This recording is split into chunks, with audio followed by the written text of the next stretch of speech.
أعوذ بالله من الشيطان الرجيم بسم الله الرحمن الرحيم وظللنا عليكم الغمام وأنزلنا عليكم المن والسلوى كلوا من طيبات ما رزقناكم وما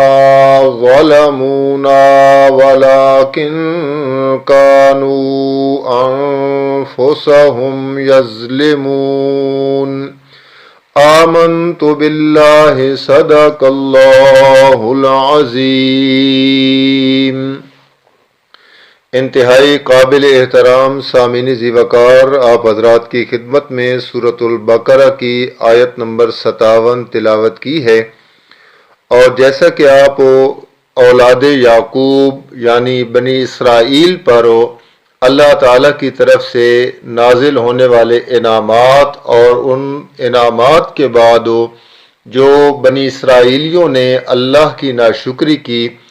اس کا تذکرہ آپ سن رہے ہیں، اور ساتھ ساتھ ہم کوشش کر رہے ہیں کہ موجودہ دور میں یہ آیات اور بنی اسرائیل قوم کے واقعات، ان پر اللہ تعالیٰ کے انعامات اور ان کا ناشکری کرنا، یہ میرے اور آپ کے لیے کس طرح ایک نمونہ بنتے ہیں، میں ان باتوں کو بھی خصوصی طور پر ملحوظ رکھ کے آپ کے سامنے بیان کر رہا ہوں۔ امید ہے کہ درس قرآن وہ محفل ہے جس سے انسان اپنے آپ کو، اپنی غلطیوں کو سنوارتا ہے اور اس کے مطابق زندگی گزارتا ہے جو اس کے مالک نے کتاب اللہ کے اندر اور اس کے محسن پیغمبر نے اپنی احادیث میں تذکرہ اور بیان کر دیا ہے۔ امید ہے آپ تمام حضرات اپنی زندگیوں کو، اپنی روزمرہ روٹین کو اس کے مطابق ڈالنے کی کوشش کر رہی ہوں گے۔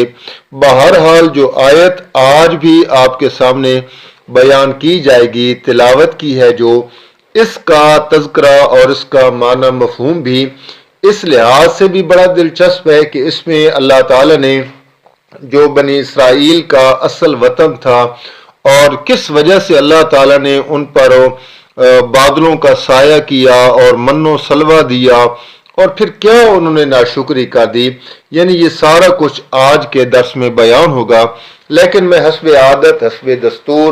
آپ کے سامنے اس آیت کا لفظی معنی کر دوں تاکہ جو میرے احباب خاص طور پر شائقین ہیں کہ ہم